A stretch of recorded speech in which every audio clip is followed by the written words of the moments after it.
Dear Heavenly Father, I come to you tonight to thank you for your many blessings. I want you to open our ears so that we can hear the word, and give us the wisdom and the openness to speak to others about what we hear. Bless everyone who is here tonight. Watch over Pat Leah and her niece. We know that she's hit her head and the head was bleeding. So, Lord, we just ask that you look after them. Lift her up. Give Pastor the wisdom to pass the words to us. And we thank you for letting us all come here safely and send us home safely after our meeting tonight. Thank you. Thank you for all the blessings you have given me and to my family. And I ask all this in Jesus' name. Amen. Amen. Thank you. All right. We're now on to, all of a sudden this regulation thing comes up. Again, we're in the midst of practical advice, laws. God has been giving the nation through Moses saying, you're going into this new place. Again, it's all turnkey, but boy, you got a lot of catching up to do, because now, you're going from nomadic life in the desert of 40 years to a city. And so we've got to bring you up to speed real quick, and here's some more information. And there's a combination of things, right, that God's giving. There's practical advice, it's how you work with your neighbor, how you live, and we're going to see more of it tonight. And there's simultaneously spiritual information. It's not just how you relate to one another, not just how you've got to exist with these foreign folks who you've got to drive out as you go. So, you got to, think about it. What nation has ever had a story like this? All right. You're 40 years from your ancestors, the generation before that were in slavery, and all of your ancestors for 400 years. That generation that came out of Egypt are dead. You who were born during the 40 years, well, everybody from 21 years and up had died off. And so the rest of you, y'all coming in, and you don't know anything.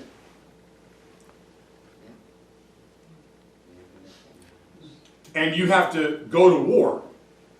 And you've had some skirmishes out in the desert. And you've learned some warfare, but you've got a lot more to do. What nation's ever gone through something like that? It's surreal. And of course, the only way they're going to be able to do it to any extent of what God has asked is if God is with them. God's, I'll be with you to do this, but he goes, it's a two-way street. I need you to do the stuff I'm telling you to do. So you obey me, I'm going to help you. And so now we go back into some more of, this is such an interesting segment. Okay, but let's read 22 to 29. Somebody please read that in its entirety, and then we'll unpack it. Thou shalt truly tithe all the increase of that seed that the field bringeth forth year by year. And thou shalt eat before the Lord thy God in the place where he shall choose to place his name there. That's going to be his temple. The tithe of thy corn or thy wine, and of thine oil, and the firstlings of thy herds and of thy flocks, that thou mayest learn to fear the Lord thy God always. And if the way be too long for thee, so that thou art not able to carry it, or if the place be too far from thee, which the Lord shall choose to set in his name there, when the Lord thy God hath blessed thee, then shalt thou turn into money, and bind up the money in thine hand, and shalt go unto the place which the Lord thy God shall choose. And thou shalt bestow that money for whosoever thy soul lusteth after, for oxen or sheep, or for wine, or for strong drink, or for whatsoever thy soul desire. Thou shalt eat there before the Lord thy God, and thou shalt rejoice there, and thine household. And the Levite that is within thy gates, thou shalt not forsake him, for he hath no part nor inheritance with thee. At the end of 3 years thou shalt bring forth all the tithes of thine increase the same year, and shalt lay it up within thy gates. And the Levites, because he hath no part nor inheritance with thee, and the stranger and the fatherless and the widow, which are within thy gates, shall come and shall eat and be satisfied, that the Lord thy God may bless thee in all the work of thine hand, which thou doest. All right. Anybody paraphrase? That's in Victorian English, so it could be a little difficult for some folks if you're used to an NIV or an NSB. But you got what's happening here? Okay, so there's regulations about 1/10 of your crops and your livestock that God says, I've got some information of how I want you to use that. Okay? And he wants it to be eaten in a huge meal of fellowship in the Lord's presence at a central sanctuary in the temple. And it appears that if the temple, where it's going to eventually be designated to be built, if it's too far from where you live, because people, the 12 tribes, as they settle the region, they're going to be all over the place. And pretty much God's saying, I understand if it's too far. If it is, then you're going to be, it appears to be, you gather at a central place, you and clans and family, and you have your own little thing right there. It doesn't have to be, if you can't make it, can't make the journey at the temple, do it where you can. But if you can make the journey, don't cop out, make the journey. But, yeah, don't forget those guys. So previously Moses, he indicated that Israelites' tithes were to go to other Levites. That was the first thing, remember? Okay. We'll go into that. But now Moses adds this new feature of this tithe. And when I was talking to, let me see, Craig Erickson and Norman Woods were on the stand, going down the stand banquet a few weeks ago, and I was just kind of reading ahead, planning. As I read it out loud, Norman Woods called it a party fund. He goes, that's a party fund. And they were to spend it on food and alcohol and enjoy themselves in a common meal before the Lord. Now that can give you a whiplash, but I want you to look at it because that's 26. Spend the money for whatever you wish: oxen, sheep, wine. What you gonna eat? Oxen, sheep, wine, strong drink, or whatever you desire, and you shall eat there in the presence of the Lord your God. Huh. Mine says similar drink, wine or similar drink. Okay. And I looked. I went into the Hebrew on it, and it's Strong drink. It's strong drink. no. And, and again, he's not saying, we talked about this a couple of weeks ago on Sunday morning, he's not saying, hey, get drunk everybody. It's just, that was the culture, that was part of what was there, and so people like a fine glass of wine with their fish or their steak, okay. They're supposed to enjoy again this time together, a big meal, and that's it, enjoy each other's company. Now, what do you think about that? He wants them to fellowship together. He does. Now, isn't it true that when you're probably having your best times with other people, it's centered around a meal? Yes. Kind of how it is. Welcome to humankind, or the history of humankind in every culture, at every epoch, every time, in every era that is in human history. You just always see an emphasis on food and fellowship. You what? So, and we looked at this, a couple of chapters ago. God says this kind of thing, even prior to this chapter, but it's just really important to God. Yeah. And at the end of 26 there, the main emphasis there is he's saying rejoice in this. Yeah, so right. when you rejoice, it's a thankfulness Yeah. that you're giving back, actually. And Yeah, remember that? they remember. Especially after they've been in the desert for 40 years, they wanna praise God for getting them out of it. No kidding, huh? No kidding. So God likes that. And then, every 3 years, and he says, take tenth of your produce, put it in a central storehouse to take care of the Levites and the needy. And if the Israelites would obey it, they could always expect to live in a prosperous society. They'd be generous, because God would bless them in all the work of their hands. So you just keep being generous. God will make sure you can continue to be generous. Think about that.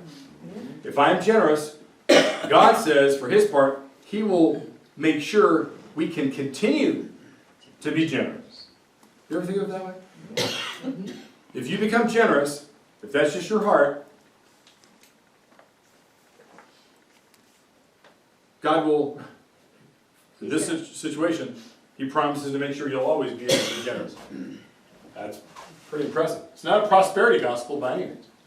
He also invited all the widows, the fatherless, within the gates to come and eat and Yeah. be satisfied and rejoice with them. So he Yes. wanted everybody. Yes. Yeah. Don't let anybody be left out because they don't have money, food, any. Don't let people be left out who don't have anything to contribute to the potluck. All right? You bring everybody, and then of course spiritually that sets up to what Jesus talks about when he talks about the wedding banquet, the parable that had this guy getting married and invited all these folks and people had excuses and they just for various reasons couldn't make it. And he goes, well, go out and do what? Well, listen, you just go ask anybody then. That's right. If anything, it's as if, go ask the people who usually would never even be asked to something like that. Because ironically, they'd probably take you up on it. They'd be thrilled. Because it's something that nobody thinks about inviting them. So why don't you do it? And, it might explain why the gospel usually explodes in very poor nations. He wants you to share your blessings with other people. Yeah, yeah. So, 15th chapter. I'll get to talk about the sabbatical year. Also called the year of release. Some of your versions may say that. But, look at verse 1. Every 7th year you shall grant a remission of debts. That's pretty much that's the legislation. And then it's going to be unpacked as we go through the chapter. It was first talked about in Exodus chapter 23. We looked at it months ago. We looked at it when we got to Leviticus chapter 25. And both of those passages state that in the 7th year the land was to lie fallow, right? Don't plant anything in it. Let the ground kind of do whatever the ground does. Kind of build up whatever needs to be built up. I was talking to somebody the other day who said, we as human beings in the United States, citizens of the U.S., we generally have we have low magnesium in our systems. And we need a lot of magnesium. Human beings do. But we don't let our crops rest. Now we try to swap out crops to kind of, give it a break, but it never fully gets the rest it needs. And so we're actually eating, the produce has a lot less of what should be in it. However much produce we might be eating. I never thought of it that way. But imagine if we did what God required. Sure? The Japanese, when the Japanese moved into Okinawa, they built schools, bases, hospitals, and at one point they gave back some of the land to the Japanese because they no longer needed it. The Japanese, by their customs, could not touch that land for 20 years. Oh, interesting. It had to revert back to its original state. Oh, interesting. The grade school that our girls went to, they tore it down, tore all the buildings down,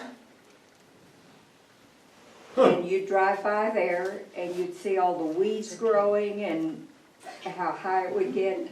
But until that 20-year mark, the Japanese did not do anything with that land. No, well. So they probably understand the same principle. Is that the idea? Yeah. It's pretty neat. So, let's look now, look at verse 2. And somebody read verses 2 through 6, please. And this is the form of the release. Every creditor who has lent anything to his neighbor shall release it. He shall not require it of his neighbor or his brother, because it is called the Lord's release. Of a foreigner you may require it, but you shall give up your claim to what is owed by your brother, except when there may be no poor among you. For the Lord will greatly bless you in the land which the Lord your God is giving to you to possess as an inheritance. Only if you carefully obey the voice of the Lord your God, to observe with care all these commandments which I command you today, for the Lord your God will bless you, just as he promised you. You shall lend to many nations, but you shall not borrow. You shall reign over many nations, but they shall not reign over you. Okay.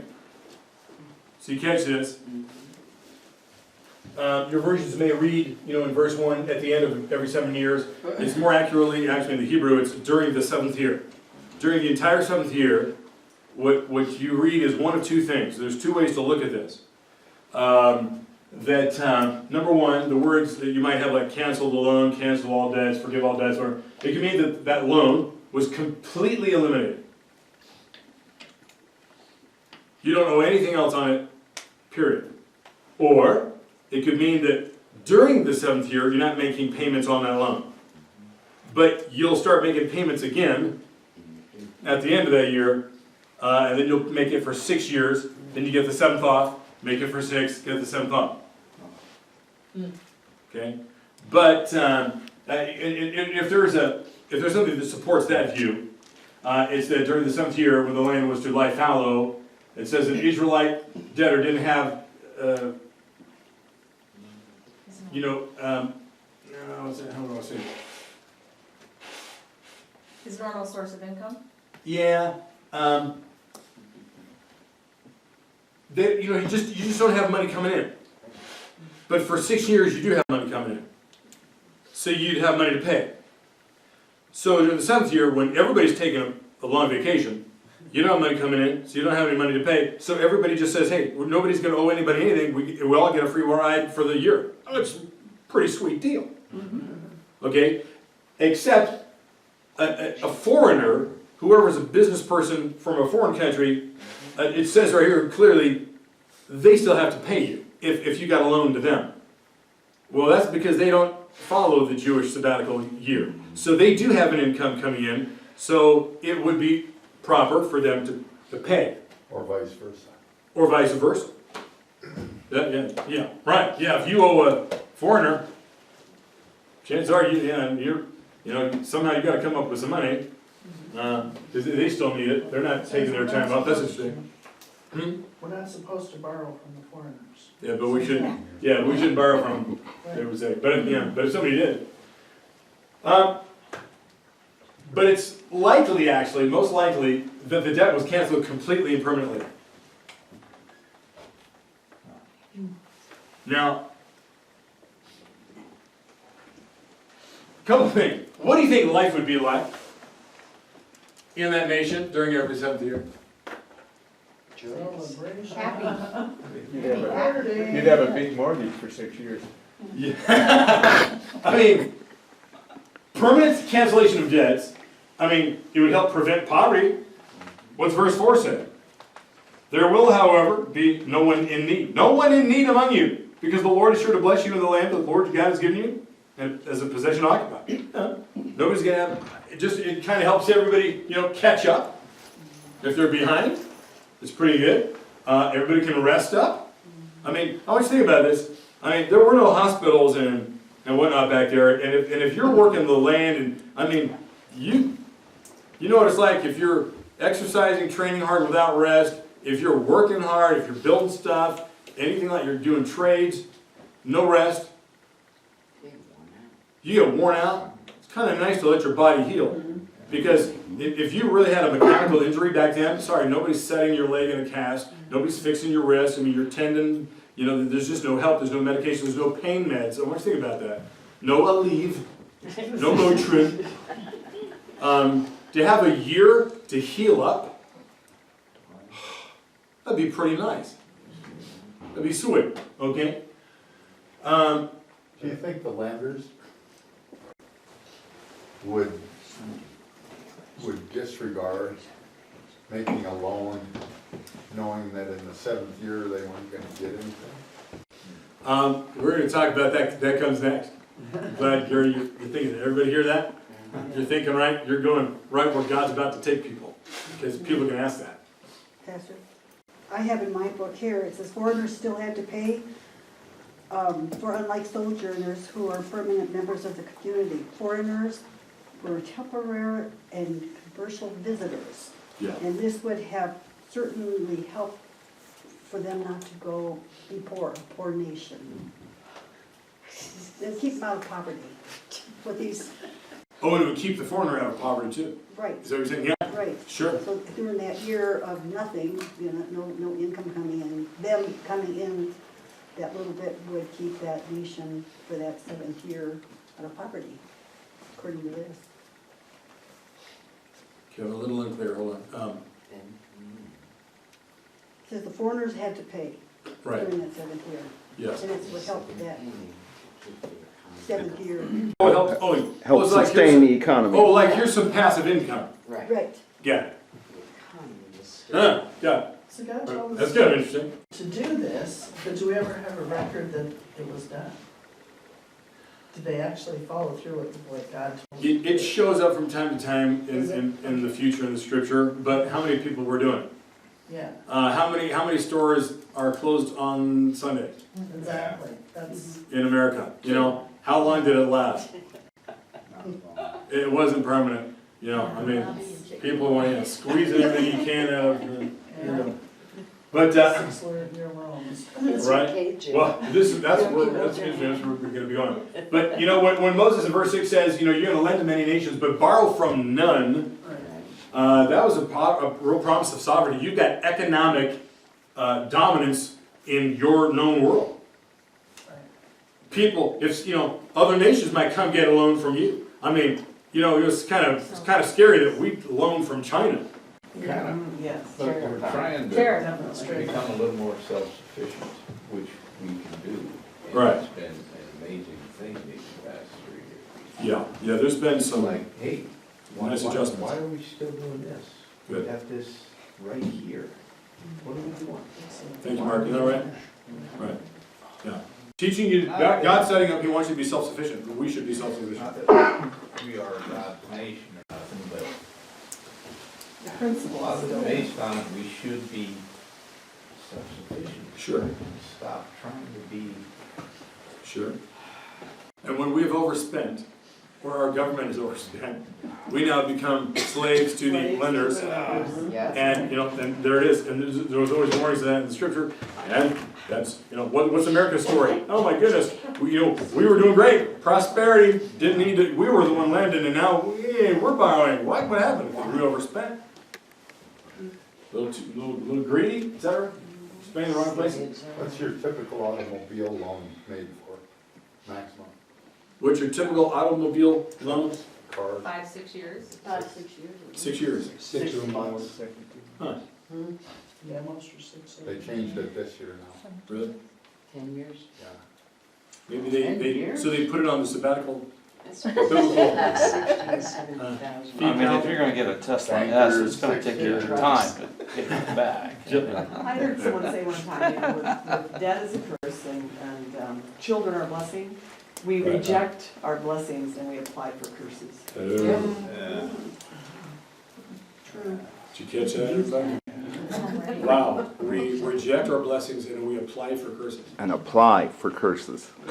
Wow, what a statement.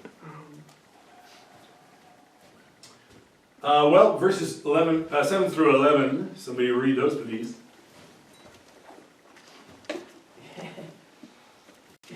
If there is a poor They man don't drink among much. your brothers in any of the towns of the land that the Lord your God is giving you, do not be hard-hearted or tight-fisted toward your brother. Rather be open-handed and freely lend him whatever he needs. Be careful not to harbor this wicked thought. The 7th year, the year for canceling debts, is near, so that you do not show ill will toward your needy brother and give him nothing. He may then appeal to the Lord against you, and you will be found guilty of sin.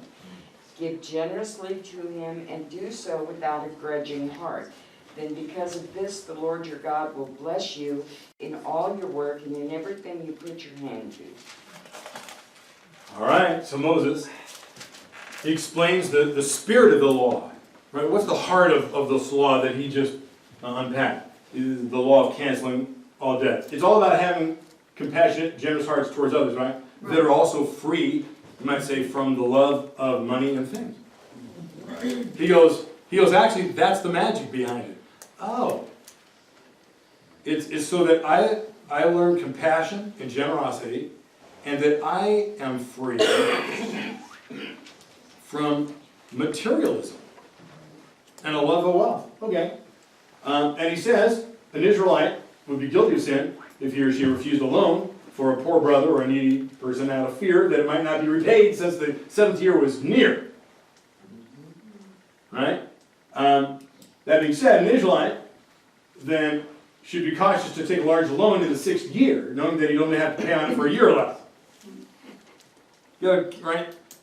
Think about that. Right. Somebody might go, I really want to, let's say, hypothetically, I want to buy that house over there. Well, let me see. This is year 1. I'm going to wait till year 6. Then I'm going to get a loan from so-and-so over here. Because I only have to pay for it for a year.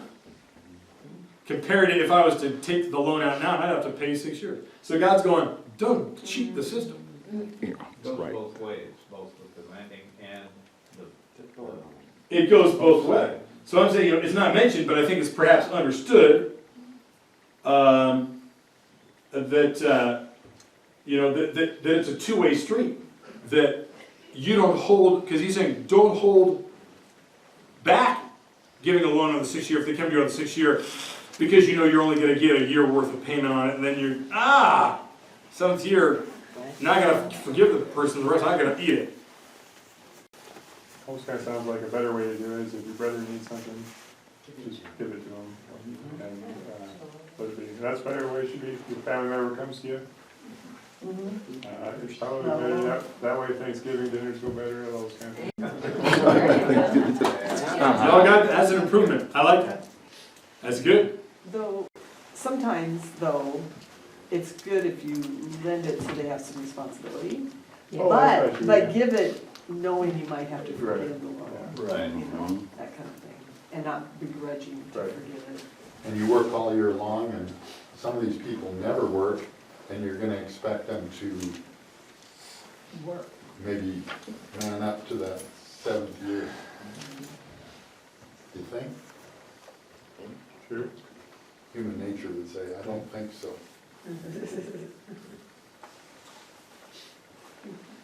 But imagine for a moment, if every 7th year, all debts are canceled, That would be and nobody owes anybody anything. our country go broke, our economy would collapse. I mean, yeah, it's so opposite who we are, who we've become. But imagine if you start that way. See, you can't. I don't think you can interject that 200 years into a country's history. Not with a bank on every corner. Now the bank on every corner. But if you were to start that way, okay, folks. Here's how we're going. Here's economics 101 for a brand new nation. Every 7th year, so you don't focus on, but I'm not going to get paid. Listen, focus on, and you don't have to pay. Don't just focus on what, you're letting so-and-so off the hook because God said so. Well, somebody's having to let you off the hook. Because the idea is this, listen, isn't it true? You can't escape that nobody has enough cash flow, you know, or liquidated funds to just go buy what they want to buy. Same was happening back then.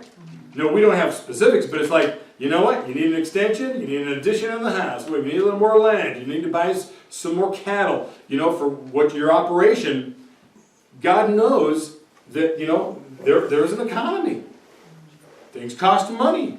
That's how it was, that's how it's always been. So here's a framework, but it's just a magical thing that totally goes against human nature. Forgive your debtors. Oh, wait. Put on the brakes. Jesus said, when his disciples asked him, how do we pray? You know, what's the framework of that? I'm just going to pick up your stuff all night. That's why you sit up here. Because you know we're going to fetch it. The keys are next, I can tell.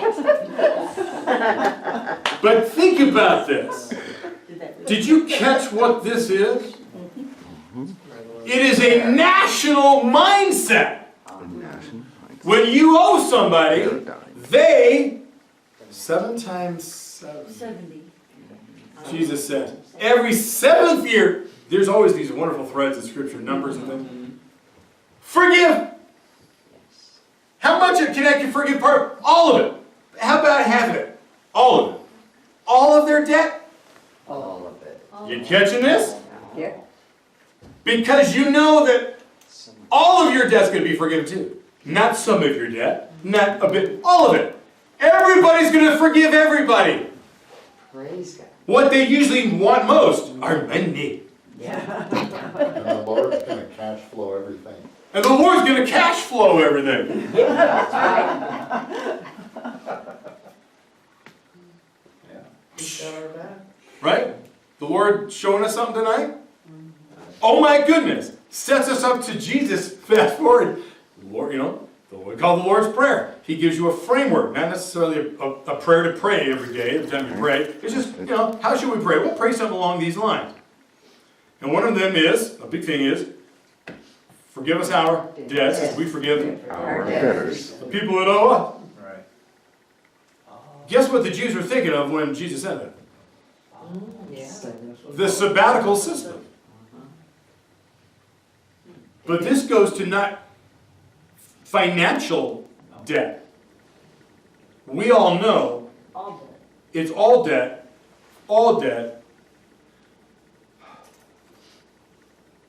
behavioral debt, bad attitude debt, servitude debt, any it's all debts.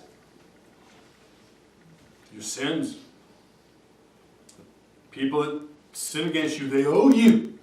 Because that's usually what you owe me. It's interesting. Even sin to us is an economy. We speak in those terms. You owe me. Because you did this. Or you feel like you owe someone because of what you did. But Jesus, God, at the beginning of the nation, as he's building this country, this nation for himself, sets in their system, their society, a constant reminder of forgiveness. Of all your debt. And how glorious is year 7? Woo! No wonder God says, get ready. We're going to have ourselves a big feast. It's a party. It's a party. This is great. You've been storing up stuff. You got a tithe. Now let's party. Let's party. We should be excited. Yes. Imagine if the world did that today. Wow, what would America be like today?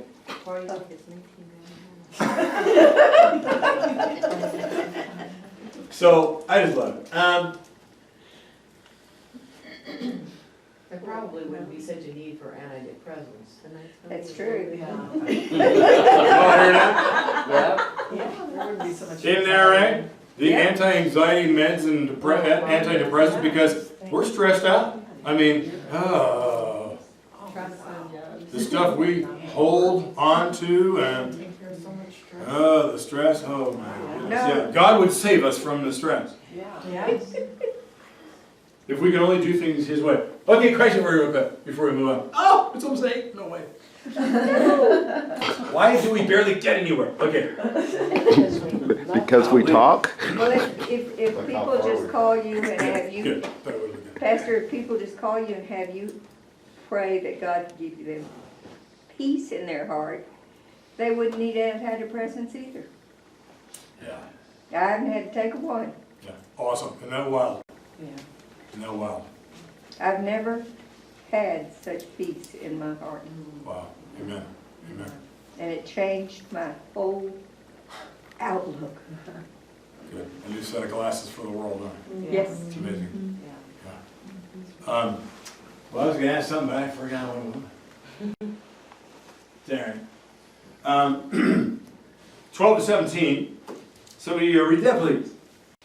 If any of your people, Hebrew men or women, sell themselves to you and give you 6 years, in the 7th year you must let them go free. And when you release them, do not send them away empty-handed. Supply them liberally from your flock, your threshing flour, and your winepress. Give them to the Lord your God. Give them that the Lord your God has blessed you. How far? 17.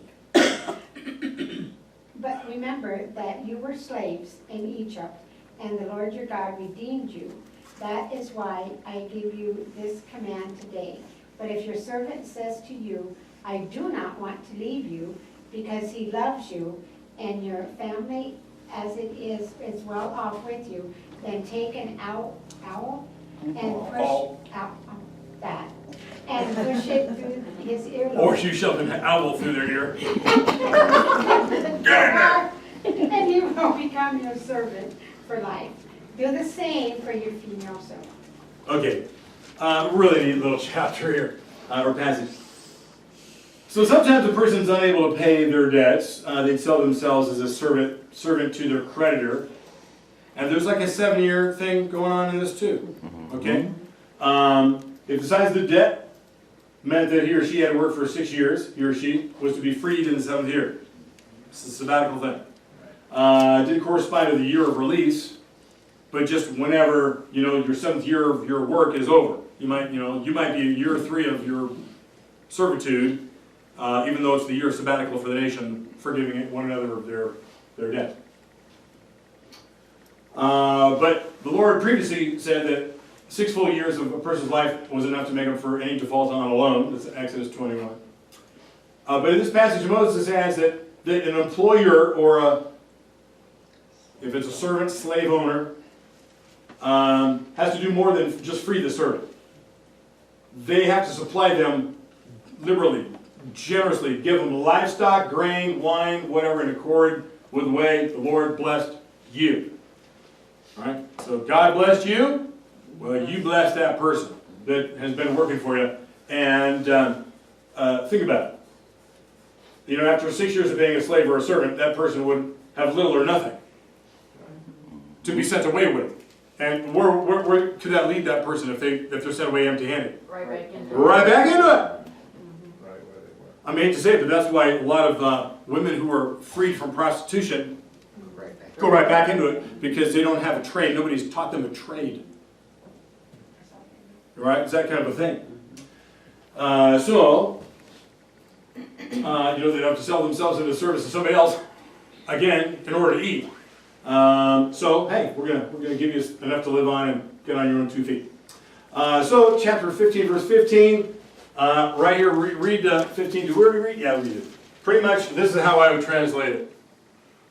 Don't forget that you, the slave owner, were a slave too, because that's what God tells them. Look at 15, right?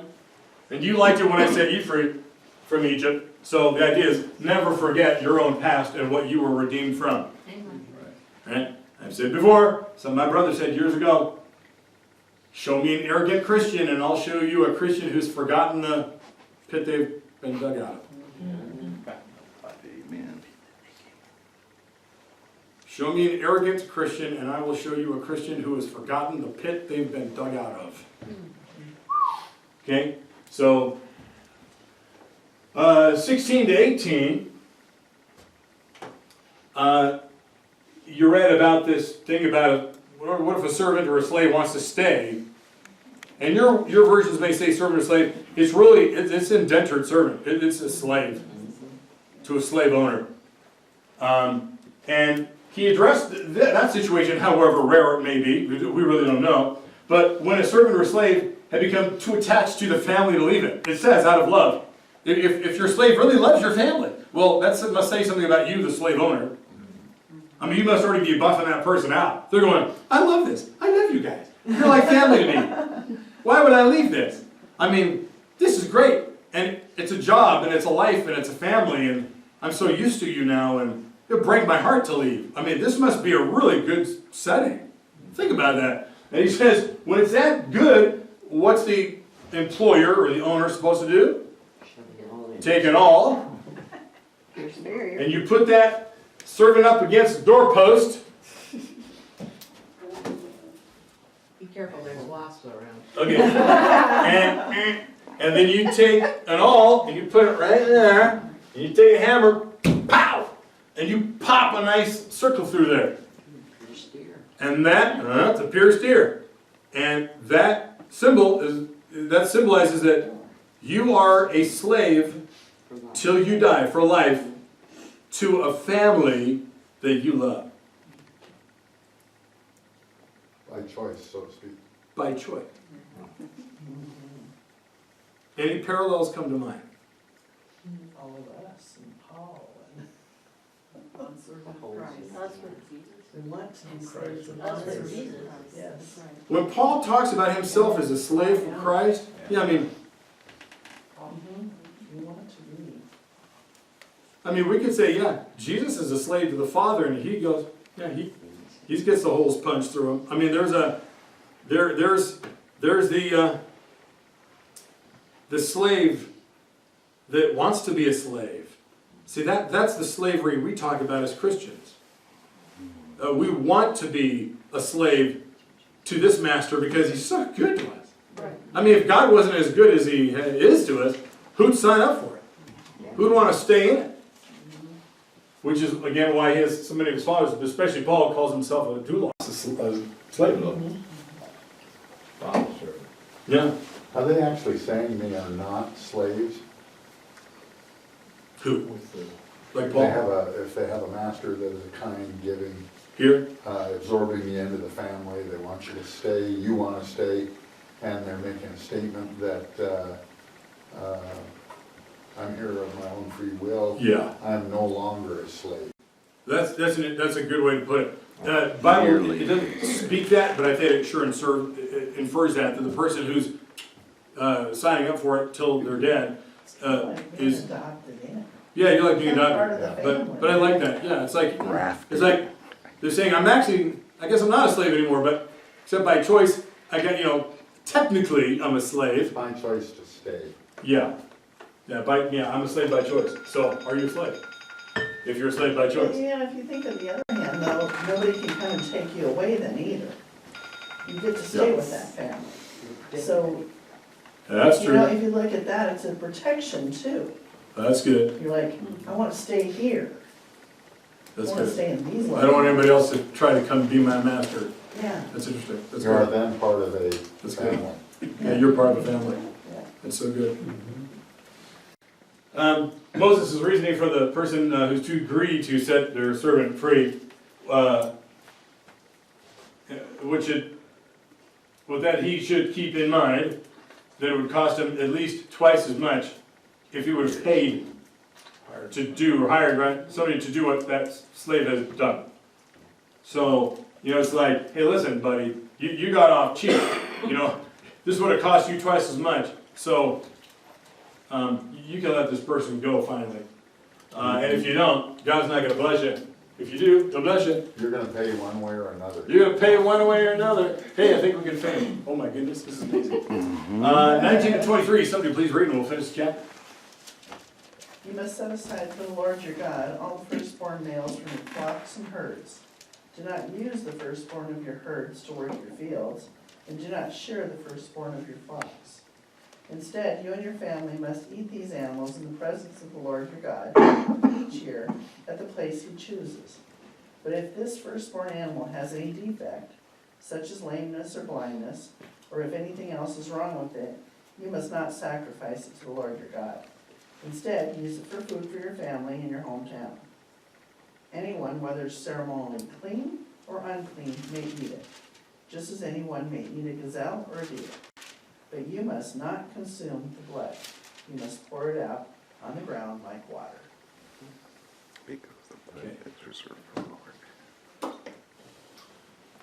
So there's this law regarding firstborn animals that's first recorded in Exodus 13, and it had a lesson to it back then. The sacrificing that firstborn animal reminded the Israelites of their redemption from Egypt, right? When all the firstborn of Egypt's families died. And it was an occasion for the Israelites to teach their children about God's redemption of their nation. We don't hear that part of it in this section, but it's like a reminder of it. This is what you do. And pretty much make sure it's just a reminder, do this, make sure it's a good one. It's special, and you're going to eat it. You know, in that big meal in the presence of God every year. There it is, it's 15. Any thoughts? How many years did Jacob serve Laban for? Well, a total of total of 14 years. 21 years? 7 for each, right? 7 for each. So that was kind of the same Was numbering. 3 sons? Interesting. Just, That's true. and when he It was left, six, it was he seven. left richer than he could have ever expected. Yeah, because he kind But of, on his own. he kind of Yeah. he worked his sort little system. He was listening to the of- Lord. It was blessed. Yeah, he was. In its own way. God was helping him. This is how you He was out definitely a work in smart up. progress. But anyway, it just Yeah. clicked in my head, he actually That's true, 7 years ago. was a bondservant to Laban You got for that, that time, and then 7 years for each of the daughters that he Right, married. that's good. Right. It all ties together, that's the coolest part of Sure. this whole thing that I've just been amazed with from Genesis to. Father, we just thank you for this beautiful day that you have given us and the gift of life, Lord. We just thank you for this church family. We thank you for the instructions that we are getting from Pastor Scott, and just opening up your word and opening up our hearts and our minds. I pray that each of us will have a safe trip back home, and that we will have an enjoyable day tomorrow. God be with each and every one of us, in our health, and in our love for our neighbors, our family, and our friends. I pray this in the name of your Son, Jesus, our Lord, Savior, and Redeemer. Amen. Amen. Thank you all. Have a great night.